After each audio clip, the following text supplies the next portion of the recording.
गइला हो। जहिया से गइला कलकत्ता नाही फोनवो लागे ना मिले पाता। रात सपना में देखनी कहानियां, आखी सपना में देखनी कहानियां। एकरे चदरिया में हो तो भोर हरिया में मजा मारे ले बंगालिनिया। एकरे चदरिया में हो तो भोर हरिया में मजा लुटे ले बंगालिनिया। ए सबत डास तो हम तंगा गेल बानी।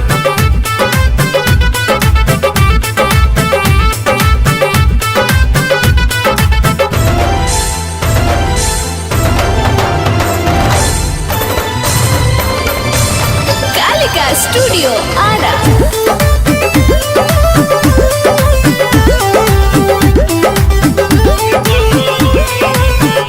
सब गलिया में गलिया सटावे, हमारे से कपार लहरावे। जीव तक करत के झोटा नोच के मारती। साड़ी खोल खोल का दो दिखावे, रसगुल्ला राजा के खियावे। नाचे से जिया जैसे नचानिया, नाचे से जिया जैसे नचानिया।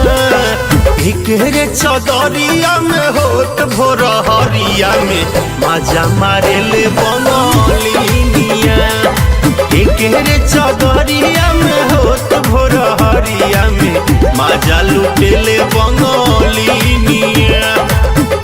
भोरे के सपना कबो खराब ना होला।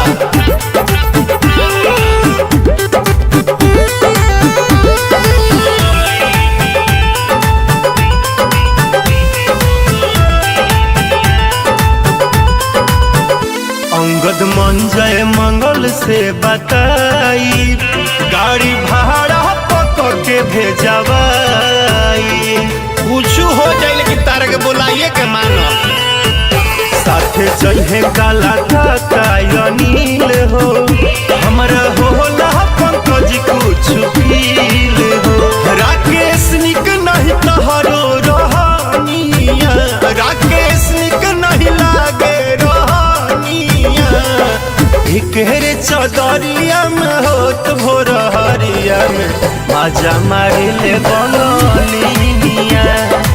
एकरे चदरिया में होत